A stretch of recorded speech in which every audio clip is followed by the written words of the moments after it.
Donc cette présentation est organisée par Airlab. Airlab est connu dans le monde du laboratoire comme le spécialiste des Sorbonne à recirculation. Sorbonne à recirculation donc ont pour propriété d'être équipés de filtres spécifiques des polluants, des COV émis dans les laboratoires et des particules. Et depuis quelques années, donc notre entreprise s'est également spécialisée dans le domaine des purificateurs d'air, en essayant d'aborder la question des purificateurs d'air un peu de la même manière que ce que l'on faisait sur nos hôtes de laboratoire, c'est-à-dire en privilégiant la technique et l'efficacité sur le marketing. Donc, je vais essayer de vous expliquer tout ça.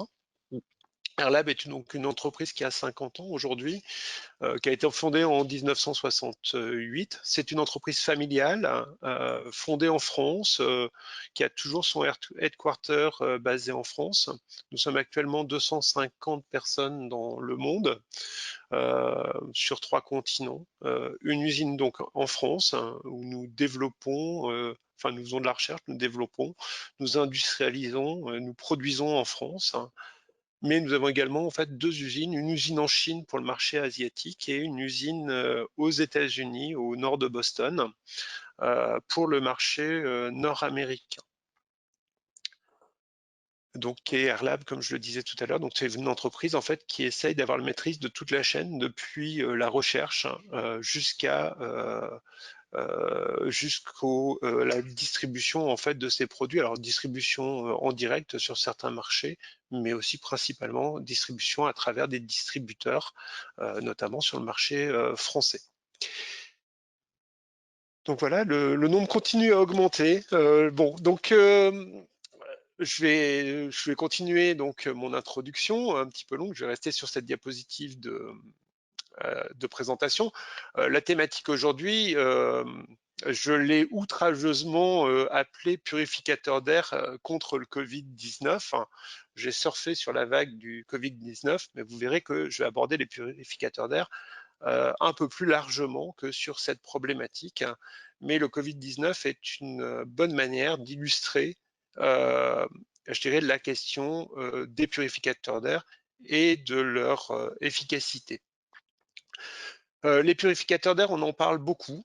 C'est pas une thématique de 2019. Les purificateurs d'air, ça fait une dizaine d'années qu'on voit émerger sur les rayons de la grande distribution des épurateurs d'air avec tout un tas de technologies dont on ne sait en fait exactement ce qu'ils traitent. Alors, dans cette masse de technologies disponibles, il faut savoir faire le tri, comprendre et surtout bien discriminer ce qui a une réelle efficacité de ce qui ne sert absolument à rien, voire même peut être dangereux ou plus dangereux que ce que l'on veut traiter. À ce propos, je vais commencer et je vais faire référence à notre ministre de l'Éducation, Jean-Michel Blanquer, qui, il y a à peu près 4-5 semaines, sur France Inter, répondait à une interview de Léa Salamé, qui lui demandait en fait pourquoi en France le ministère de l'Éducation en fait ne recommandait pas d'épurateurs d'air, alors même qu'au même moment en Allemagne, le gouvernement allemand investissait des millions d'euros pour que les écoles s'équipent d'épurateurs d'air. À cette question, Jean-Michel Blanquer a répondu que la technologie serait pire que le mal, qu'elle pourrait être plus dangereuse en fait que ce que l'on veut traiter. Et bien évidemment, je dirais que notre ministre est allé un petit peu vite en la matière, mais il illustre clairement en fait le débat qu'il peut y avoir aujourd'hui à propos des purificateurs d'air, où effectivement, il ne faut pas utiliser n'importe quel purificateur d'air pour n'importe quel besoin, mais si on sait choisir la bonne technologie, alors on va pouvoir bénéficier en fait d'un air épuré. Donc c'est ce que je vais essayer aujourd'hui d'aborder dans cette présentation. Et bien évidemment, j'apprécierai à la fin de cette présentation toutes les questions qui peuvent se porter sur ce sujet. Alors voilà, je vérifie, est-ce que la deuxième diapositive est bien passée? Donc le plan de cette présentation donc qui est en 4 parties. Je vais brièvement vous parler en fait de la question de la thématique de la pollution d'air intérieur, donc une thématique qui a commencé bien avant la crise de la Covid. Ensuite, on va aborder un petit peu le panorama des technologies disponibles pour le traitement d'air intérieur. Je vais ensuite vous parler en fait de notre produit, le Halo, hein, qui est un épurateur d'air qui a vu le jour en 2015. Et puis, je vais finir en fait par une illustration des performances du Halo au travers de quelques tests de performance récents qui ont été réalisés sur la thématique du Covid. Comme ça, hein, vous ne serez pas déçus, je parlerai bien du Covid à un moment de cette présentation. Donc la pollution d'air intérieur, comme je vous le disais, c'est, je dirais, une thématique dont on parle, je dirais, depuis au moins une vingtaine d'années, à différents niveaux. Il faut savoir que la pollution d'air intérieur, elle peut venir soit en fait d'une pollution extérieure qui est réintroduite dans le bâtiment à travers ces réseaux de ventilation. Ça, notamment, ça peut se passer en zone urbaine, si vous êtes proche, par exemple, du périphérique à Paris. Mais majoritairement, en fait, la pollution d'air intérieur est générée à l'intérieur du bâtiment lui-même. Alors, elle peut être générée par l'activité humaine, euh, la cuisine, le bricolage, le ménage, par exemple. Et puis, elle peut être générée en fait par les matériaux même de construction du bâtiment. On connaît certains matériaux, des peintures, des cols utilisés dans la fabrication des matériaux qui peuvent être génératrices de pollution. Ces pollutions, elles vont prendre, je dirais, trois formes, les trois états de la matière. Elles peuvent être sous la forme en fait de gaz, ce qu'on appelle génériquement en termes de pollution intérieure les composés organiques volatiles. Tous les polluants gazeux ne sont pas des composés organiques volatiles, mais quand même la définition est assez large. Nous allons trouver ensuite des liquides et des gouttelettes, dont on a beaucoup parlé en 2019. Et puis ensuite, on a des pollutions qui sont sous la forme de solides, donc en suspension dans l'air. Ces pollutions, elles peuvent être aussi en fait totalement, je dirais, chimiques ou d'origine biologique. Quelques exemples en fait de ce qu'on pourrait trouver dans l'air, on va y trouver, alors 2019 oblige, des virus, bien évidemment, on va y trouver des bactéries. Une pollution qui est très classique, dont on parle tous les ans, ce sont les pollens, introduits souvent de l'extérieur vers l'intérieur. Ces pollens qui sont à l'origine en fait d'énormément de gènes et de maladies. Je pense aux personnes asthmatiques et allergiques, hein, qui réagissent souvent au pollen. Les pesticides, thématiques dont on parle également de plus en plus. On a entendu l'année dernière un débat sur la distance des habitats par rapport aux zones d'épandage d'engrais ou de pesticides, les dioxines, les acides, et puis tous les composés organiques volatiles dont je parlais tout à l'heure, hein, qui peuvent être émis par exemple par l'école, les parfums ou les produits d'entretien du bâtiment. On voit, lorsque je décris ça, lorsque je parle de pollution d'air intérieur, que les sources sont diverses, la nature chimique, enfin l'état de la matière peut être variable, gaz, liquide ou solide, et puis la nature de la pollution elle-même peut être également très variable. Ses effets sur la santé le sont aussi. Tout ça rend la problématique en fait du traitement de la qualité d'air intérieur très complexe, et on ne peut aborder la question de la pollution intérieure qu'en comprenant bien ce que l'on veut traiter. Alors il ne s'agit pas simplement de savoir si on veut traiter quel type de pollution on veut traiter, mais aussi de bien comprendre quelles sont les concentrations que l'on veut traiter, les débits que l'on veut traiter, les volumes des pièces que l'on a besoin de traiter, mais aussi les questions de température et d'humidité.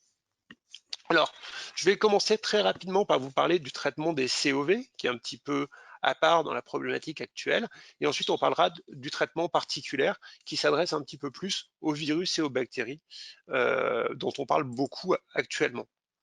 Alors, lorsqu'on parle des technologies disponibles pour le traitement des COV, vous avez ici une diapositive qui vous présente l'ensemble des technologies disponibles pour le traitement des COV. Alors, il y en a certaines qui sont pas vraiment utilisables en atmosphère intérieure, je pense à l'oxydation thermique, mais on va, lorsqu'on parle des COV, parler d'énormément donc de technologies complémentaires.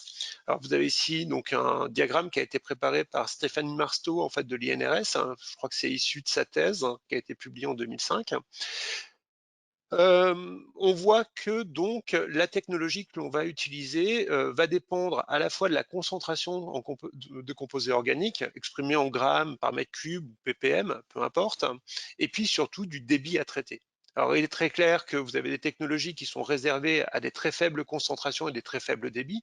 Je pense au plasma ou à la photocatalyse, dont lorsque Jean-Michel Blanquer parlait en fait des effets indésirables des épurateurs d'air de laboratoire, il faisait un petit peu référence à ces technologies-là, puisque le principe du plasma ou de la photocatalyse, c'est d'aller détruire les composés organiques dans l'air, et lorsqu'on détruit, par définition, on a le risque en fait de créer des sous-produits de réaction qui sont plus dangereux que le produit qu'on a détruit lui-même. Donc sans une grande maîtrise de la plasma catalyse, on a le risque en fait de créer quelque chose de plus dangereux que ce que l'on veut traiter lui-même.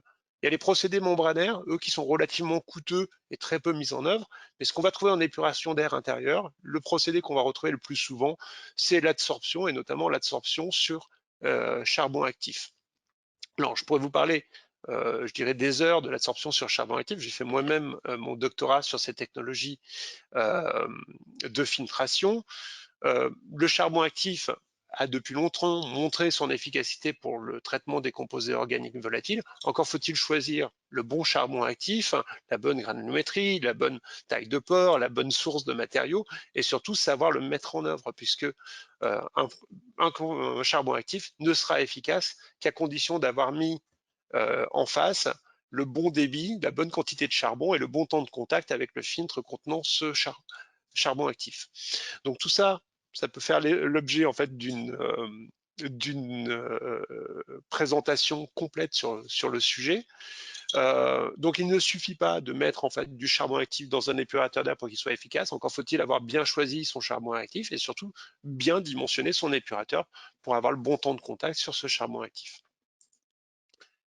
Alors, ce qui nous intéresse un petit peu plus aujourd'hui, je vais revenir un petit peu en arrière, je suis parti trop vite, ça va être un petit peu plus en fait les technologies qui sont disponibles pour les aérosols, donc les solides ou les liquides en suspension dans l'air. Je vous ai ici listé 4 technologies dont on a énormément entendu parler cette année. On a entendu parler donc du traitement par UV, du traitement par plasma, des filtres électrostatiques et des filtres à haute efficacité particulière, EPA ou ULPA. Alors, chacune de ces technologies peut être parfaitement efficace pour traiter un virus, hein, un virus ou une bactérie, ou une particule d'ailleurs. Bon, il faut savoir que cependant, la question de la mise en œuvre de cette technologie va grandement, je dirais, résulter sur l'efficacité de la technologie. Première chose, si je prends les rayonnements UV, alors d'abord, tous les rayonnements UV ne sont pas efficaces pour le traitement de l'air. Quand on parle de rayonnement UV, ici on parle d'UVC, hein, des UV à 254, 265 nanomètres. Alors un UV, ça n'a pas vraiment d'efficacité pour le traitement des particules en suspension dans l'air. Par contre, les UV sont connus depuis de nombreuses années en fait pour être efficaces pour la destruction des virus et des bactéries. Attention cependant au ratio en fait dose-effet, puisque pour détruire des bactéries ou des virus avec des UV, je vais en parler juste après, vous verrez en fait qu'il faut une dose conséquente de rayonnement UV. L'autre technologie disponible, ce sont les plasmas. Pareil, hein, les plasmas sur les particules, assez peu utilisés en traitement d'air intérieur. Par contre, ils ont une efficacité sur les micro-organismes avec la même contrainte, en fait, c'est le ratio énergie-effet, je dirais même avec une importance beaucoup plus importante ici de l'énergie. Donc la maîtrise du plasma pour le traitement d'air intérieur, aujourd'hui, je dirais, on est à l'aube du développement de technologies intéressantes dans ce domaine-là. Ensuite, on va trouver les familles, enfin, la famille des filtres électrostatiques ou filtres à haute efficacité particulière.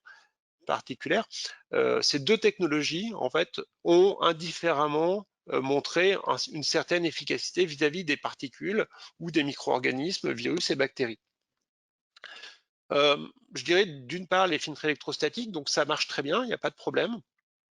Attention cependant au ratio en fait efficacité colmatage débit. Beaucoup de filtres électrostatiques, dès qu'ils commencent en fait à se colmater, vont perdre de leur effet électrostatique et donc vont voir en fait leur efficacité diminuer au cours du temps. C'est pour ça qu'en termes en fait de filtration des particules ou des micro-organismes, souvent on va plutôt privilégier les filtres à haute efficacité particulière ou à ultra haute efficacité particulière. Alors, j'ai gardé juste les UV et les filtres les filtres à haute efficacité particulière pour illustrer cette conférence. D'abord sur la décontamination des UV. Ce que je vous disais précédemment, c'est que la décontamination de l'air par des UV va nécessiter une utilisation en fait de quantité d'UV suffisante. J'ai ici repris deux publications. La première, en fait, nous dit que pour désactiver un virus à ARN, il faut au moins 12 millijoules par centimètre carré. Là, on a un exemple juste en dessous, en fait, pour des bactéries, où on nous dit en fait que la dose d'UVC par centimètre carré, pour une efficacité, c'est-à-dire pour une diminution en fait d'une colonie d'Escherichia coli de 90% de sa population, on a besoin de, par exemple, 5,4 millijoules par centimètre carré. Si on essaye de calculer ce que ça donne avec des équipements standards de traitement d'air. Là, ici, j'ai pris un tube UV en fait de 15 watts d'UVC, qu'on peut trouver par exemple chez Philips. Ça veut dire qu'il faut 68 secondes d'exposition aux UV pour faire diminuer une population bactérienne en fait de 90%.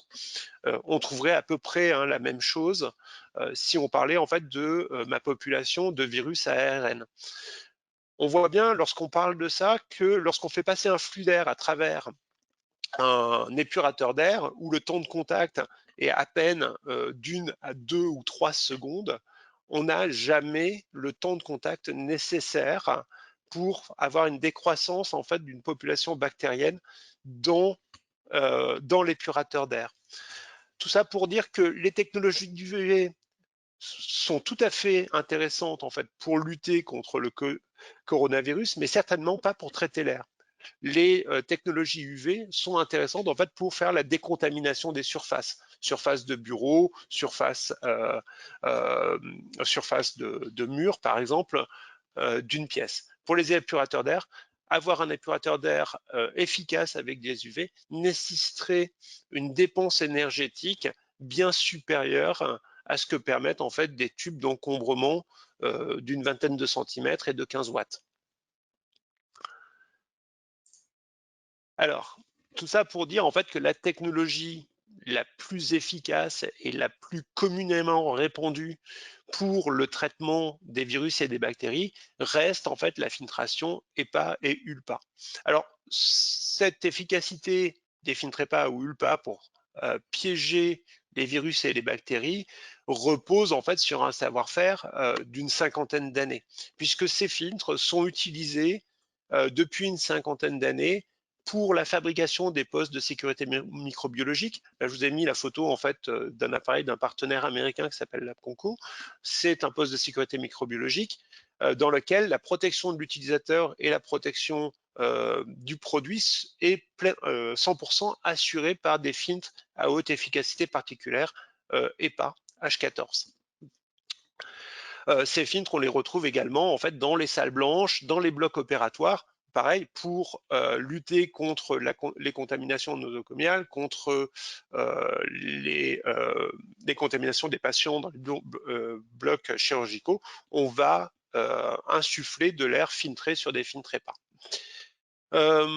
Donc ces filtres sont très largement utilisés. Par contre, il ne suffit pas de parler de filtre EPA pour être sûr qu'on a une protection suffisante contre les virus et les bactéries. Alors, avant de vous parler de l'efficacité, je voudrais juste vous parler 2 secondes en fait de la manière dont fonctionnent ces filtres.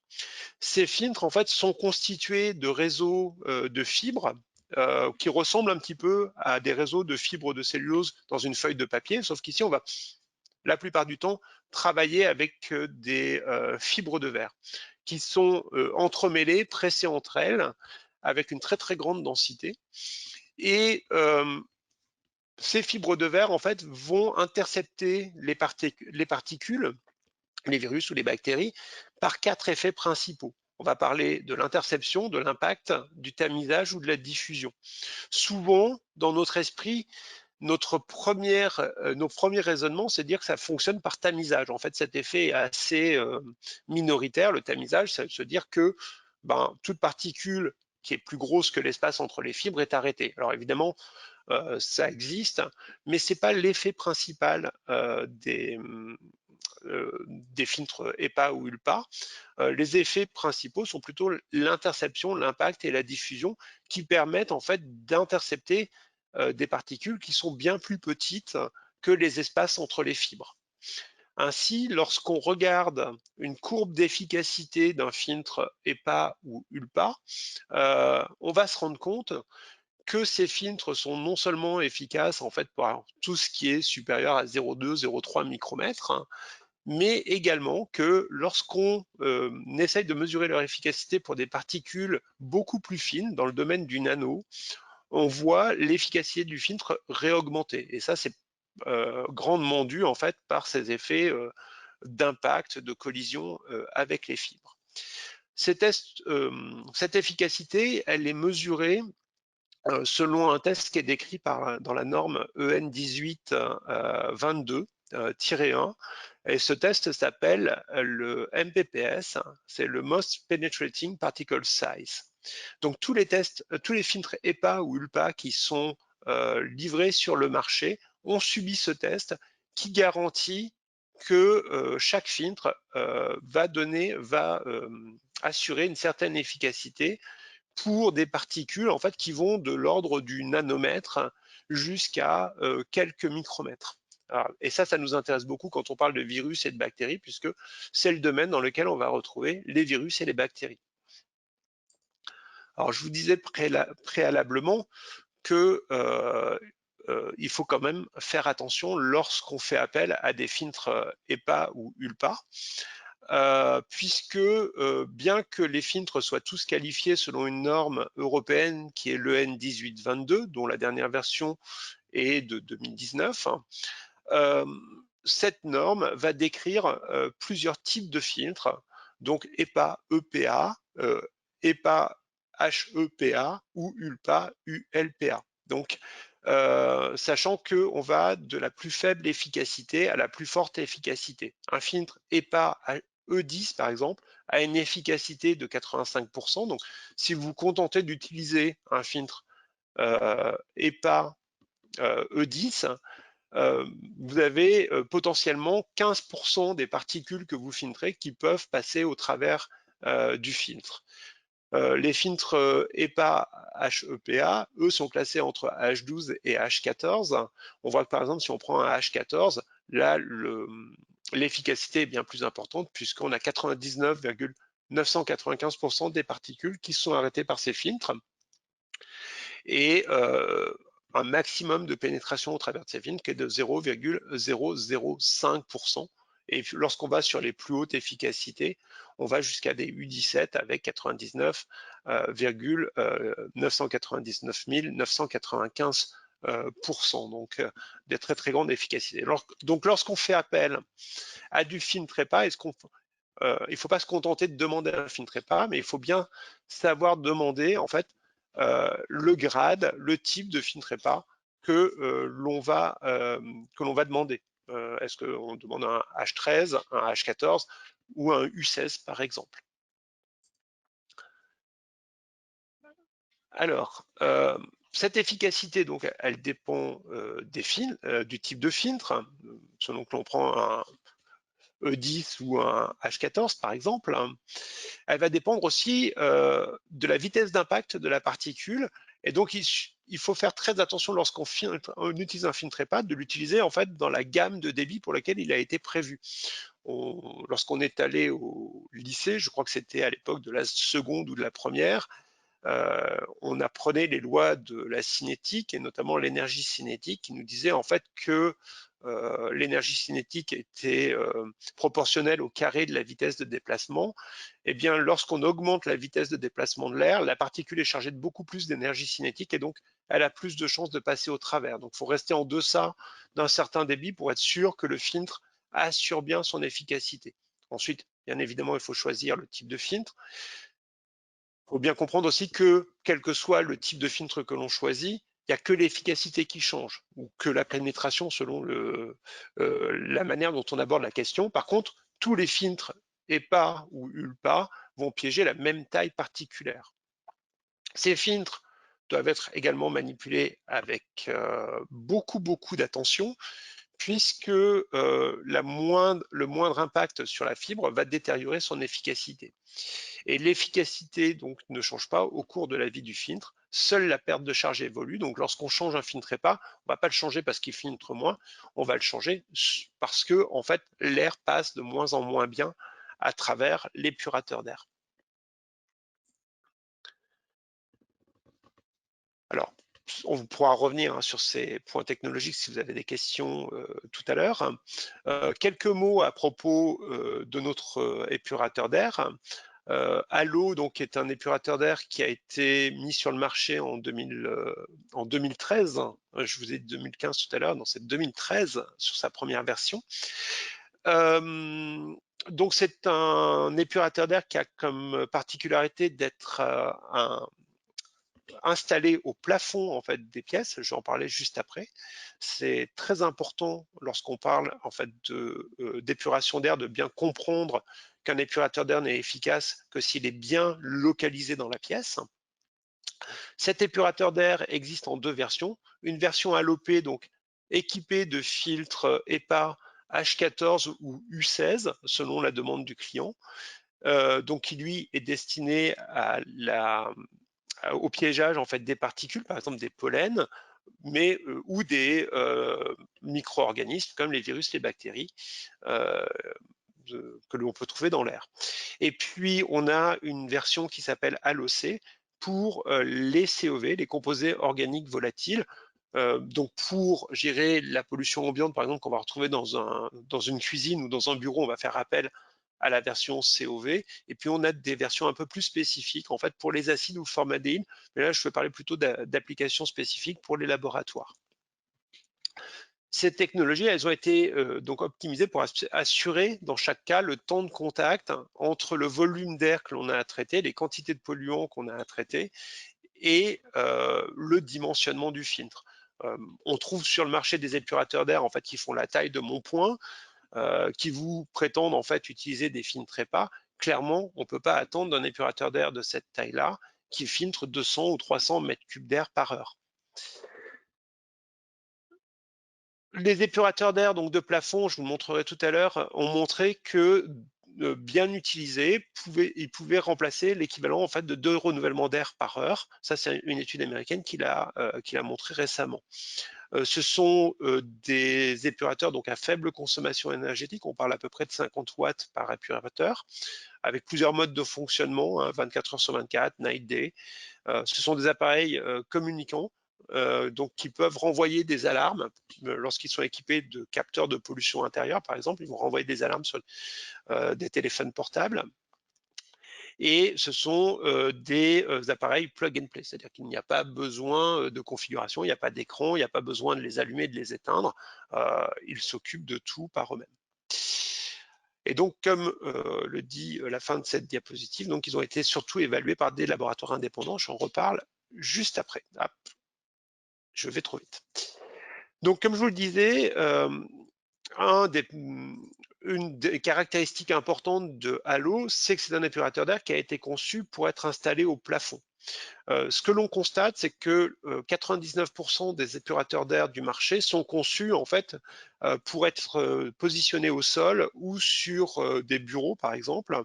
Or, lorsqu'on observe ce qu'il se passe en fait lors de l'utilisation de tels épurateurs, on se rend compte très vite que parce qu'ils font du bruit, les opérateurs les débranchent ou on oublie très vite que c'est un épurateur d'air et on pose une chaise devant l'épurateur d'air ou on pose son manteau carrément dessus et très vite en fait l'épurateur d'air ne sert plus à rien. En l'installant au plafond, on évite ce problème-là. Alors d'abord, on gère le problème du bruit, parce qu'en fait le bruit est déporté et donc il y a beaucoup moins d'ennuis pour le personnel qui est dans la pièce. Le deuxième point, c'est que en l'installant au plafond, en étant branché 24 heures sur 24, en n'ayant pas besoin de l'allumer ou de l'éteindre, on n'a pas le risque en fait qu'il y ait une mauvaise opération ou une obstruction en fait des voies d'aération dues à l'eau. Le dernier point qui est très important, c'est que comme vous le voyez ici sur la diapositive, on a volontairement mis deux personnes face à face, sans masque, en train de parler. Ça ne devrait pas se passer dans le monde d'aujourd'hui, mais là, on a des personnes qui n'ont pas écouté en fait les recommandations du ministère de la Santé.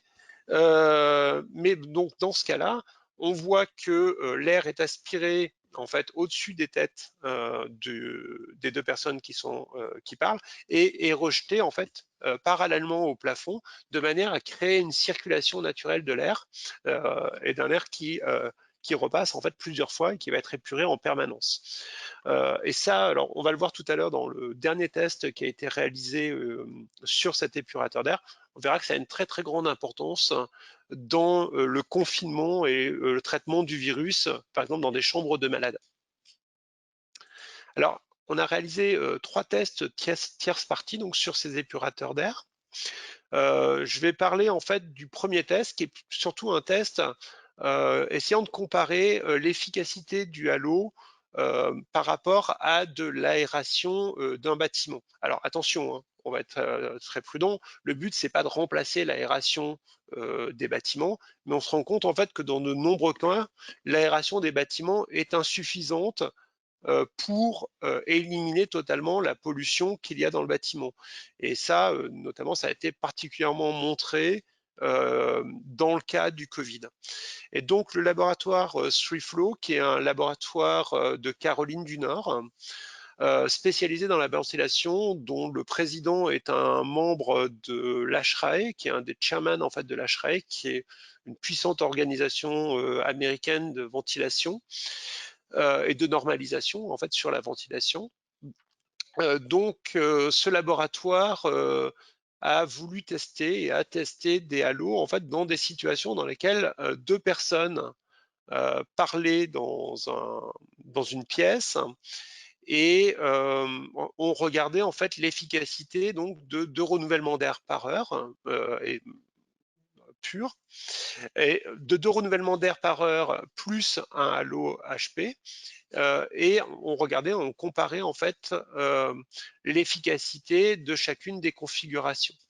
Et ce qui a été montré en fait dans ce test, c'est que si on compare la situation avec juste 2 renouvellements d'air par heure et 2 personnes qui parlent et 2 renouvellements d'air, 2 personnes qui parlent plus le halo, on a une très forte décroissance de la concentration particulaire lorsqu'on utilise halo. On le voit ici notamment sur les tailles de particules de 0,3, 0,5 et 1 micromètre. On voit quasiment des concentrations qui sont réduites au quart de ce qu'elles seraient avec juste 2 renouvellements d'air par heure. Alors, ce laboratoire donc aux États-Unis est allé un petit peu plus loin et notamment donc s'est référé à la note de l'ASHRAE sur le Covid-19. Spécifiquement, donc l'ASHRAE a publié des recommandations dans lesquelles l'ASHRAE demande que pour lutter contre le Covid-19, la ventilation soit capable de réduire de 95% l'exposition au coronavirus. Et donc ça, l'ASHRAE l'a modélisé en traçant des tableaux en fait du temps, ce qu'ils ont appelé le temps nécessaire au flush out, hein, c'est-à-dire le temps de purge nécessaire en fonction du nombre de renouvellements d'air par heure dans une pièce. C'est ce qu'on voit ici en fait sur ce diagramme. Et ce qu'ils ont remarqué, c'est qu'en rajoutant à l'eau, en fait, à l'eau, dans une pièce en fait qui est de la taille d'un bureau, hein, c'était 25, je crois, mètres carrés. Dans une pièce de 25 mètres carrés, l'ajout de halo va permettre en fait de compenser 2 renouvellements d'air par heure et donc va permettre en fait de réduire, de diviser par 3 le temps de purge de la pièce qui est ventilée. Donc ça c'est assez intéressant dans le cadre en fait d'une pièce qui ne répondait pas en fait à cette contrainte de ventilation au départ. Le deuxième test, hein, qui est à mon sens beaucoup plus parlant lorsqu'on parle du coronavirus, a été réalisé par un laboratoire de ventilation et de microbiologie, de recherche sur les aérosols et de microbiologie, donc qui est l'Aerosol Research and Engineering Laboratories, donc toujours aux États-Unis. Alors vous verrez que c'est assez ironique, hein, ce produit d'ailleurs nous l'avons développé en France, mais les premiers à l'adopter ont été nos clients américains. Donc d'où le fait que je vous présente aujourd'hui 3 tests américains. J'espère qu'on en aura bientôt beaucoup en France. Mais donc oui, pour revenir sur ce test en fait de l'Aerosol Research and Engineering Laboratory, ce qu'ils ont fait, là ils sont partis sur une chambre de test, à peu près 25 mètres carrés également, dans lequel ils ont placé le halo et dans lequel ils ont généré un traceur microbiologique qui est un bactériophage. Alors ce bactériophage MS2, c'est une bactérie, mais qui est couramment utilisée pour simuler la dispersion d'aérosols viraux bactériens dans l'air. Et notamment, c'est un traceur qui a été couramment utilisé pour simuler la diffusion de la grippe, enfin des virus de grippe aux États-Unis. Et actuellement, il y a des études qui pensent qu'on peut utiliser en fait le bactériophage MS2 comme un traceur également de la diffusion du coronavirus. Je ne vais pas m'étendre là-dessus, hein, je suis microbiologiste, mais pas forcément spécialiste de ce domaine-là. Donc ce qu'ils ont fait, ils ont émis une quantité en fait de bactériophages dans la pièce, hein, sans renouvellement d'air, avec uniquement le halo, et ils ont regardé en fait les temps de décroissance bactérienne en fonction du temps. Ils l'ont fait sans halo pour avoir une ligne de base, et ensuite ils ont comparé en fait l'efficacité du halo. Donc vous voyez qu'ils ont fait 3 essais hein, ici. C'est, je dirais, beaucoup plus, enfin c'est un essai très scientifique et reproductible, c'est assez intéressant. Et on voit donc, vous voyez en gris la ligne de base, donc sans ventilation et sans halo, et les essais donc trial 1, trial 2, trial 3, qui sont les essais avec halo. Et on voit ici en fait une décroissance continue en fait du temps zéro, qui est la fin de la nébulisation en fait de bactériophages, et 90 minutes. Et ce dont on se rend compte, c'est qu'au bout de 90 minutes, on a une décroissance des unités formant colonie en fait de 99,99%, ce qui est, pour le coup, lorsqu'on parle en fait de microbiologie, un taux significatif de réduction de l'exposition, alors pour le coup bactérienne ici, dans la pièce. Et le dernier test, je dirais peut-être un peu moins scientifique, mais très pragmatique, a été réalisé par l'Idaho Healthcare Associates, qui est une clinique en fait aux États-Unis, où bon, ils ont été très vite soumis au très grand flux en fait de malades. Vous savez que lorsqu'il y avait des malades Covid au tout début de l'épidémie, la première chose que l'on faisait, on les mettait dans des chambres en dépression. Malheureusement, ces chambres en dépression sont assez peu nombreuses dans les hôpitaux, dans les cliniques, hein, et il a fallu trouver en fait d'autres modes d'isolement. Et donc ils ont comparé ici deux chambres, une chambre avec une ventilation mécanique, hein, c'est la chambre 118, et une chambre dans laquelle ils ont une ventilation mécanique également, mais ils ont placé le halo et ils ont essayé de, enfin ils ont comparé la dispersion, alors là, de coronavirus. Alors pour ce faire, il faut savoir que dans la chambre, dans chacune des chambres, il y avait des patients atteints de coronavirus, avec malgré tout une variante entre les deux patients. Dans la chambre 118, on avait un patient qui était en fin de pathologie, donc qui était moins contagieux que le patient en fait qui était dans la room 120, dans la chambre 120, excusez-moi, qui lui était admis depuis 2-3 jours en fait dans le service de réanimation. Et donc, ce qu'ils ont fait, là, on a une étude très complète, hein, dans laquelle ils ont fait à la fois des mesures d'exposition particulière avant en fait avant que les patients ne soient même dans la chambre, ils sont allés mesurer en fait les concentrations de poussière dans les deux pièces, hein. Et puis ils ont ensuite contrôlé l'évolution des concentrations particulières et des charges virales dans la pièce en fonction du temps. Alors, ce qui est intéressant, ça c'est le tout dernier résultat qu'on vient d'obtenir. C'est, alors vous voyez ici, bon, je ne vais pas commenter la partie dust analysis, mais on voit que, un petit peu comme je vous le disais au départ, hein, même dans une chambre d'hôpital ventilée, on va se retrouver avec des pollens qui viennent de l'extérieur, des poussières minérales, des spores donc je ne sais pas si elles viennent de l'hôpital ou de l'extérieur. Et surtout, ce qu'ils ont fait, donc au bout de 30 heures, vous voyez en dessous qu'ils ont fait des mesures particulières en PM1, PM2,5, PM4, et ils ont comparé donc ce qu'ils obtenaient dans les deux pièces. Et dans la chambre 118, malgré la ventilation, on a toujours des particules en fait au bout de en microgrammes par mètre cube, donc au bout de 30 heures de fonctionnement.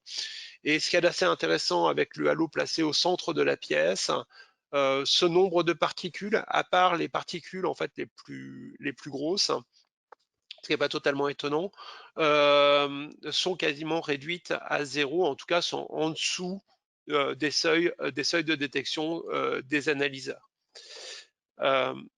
Et ce qui va peut-être vous intéresser encore plus, donc c'est ce qu'ils ont réalisé sur la diffusion du virus, qui est, je dirais, pour le coup, est assez informatif sur la diffusion du virus et sur l'effet de la ventilation que la ventilation peut avoir sur le virus. Vous voyez en fait qu'ils ont prélevé l'air à plusieurs emplacements en fait de la chambre, près de la fenêtre, au pied du lit, près de l'arrivée d'air, à l'extraction d'air. Et ils ont fait ces mesures dans les deux pièces. Donc ND, hein, c'est en dessous de la limite de détection, et puis positive, en fait, c'est ils ont trouvé du virus. J'imagine bien, voilà, on voit le nombre de copies donc d'ARN qui ont été trouvées. On voit ici, en fait, ce qu'il y a d'intéressant, c'est que alors même que le patient de la chambre 120 était beaucoup plus contagieux en fait que le patient de la chambre 118, dans la chambre 120, on retrouve en fait des ARN autour du lit, près de la fenêtre et au pied du lit, ce qui semble assez logique, hein, diffusion par je dirais notamment les fines gouttelettes qu'on puisse déposer à tel ou tel endroit. Par contre, il n'y a pas de traces de virus à l'autre bout de la pièce, notamment au niveau de l'extraction d'air ou de l'arrivée d'air. C'est-à-dire que il semblerait en fait que le halo ici ait stoppé la diffusion du virus entre le lit et l'autre bout de la pièce. Alors même que dans la chambre 118, là, je vous disais, le patient était quand même a priori beaucoup moins contagieux puisqu'on ne trouve pas de traces de virus au pied du lit ou dans le lit.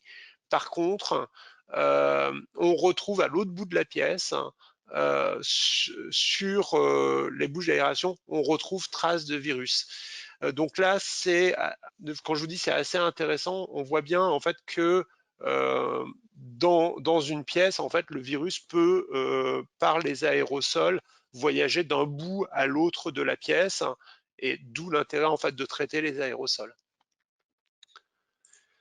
Alors, bon, je suis passé très vite sur énormément de notions, mais s'il n'y avait qu'une chose à retenir à la fin de cette présentation, c'est que l'épuration d'air intérieur répond à des règles techniques, à des contraintes techniques, hein, qu'il faut bien savoir appréhender, qu'il faut bien comprendre. On ne s'improvise pas dans le traitement d'air intérieur, et je dirais que sur un point au moins je suis d'accord avec Jean-Michel Blanquer, c'est il ne faut pas faire confiance à n'importe quel épurateur d'air du marché.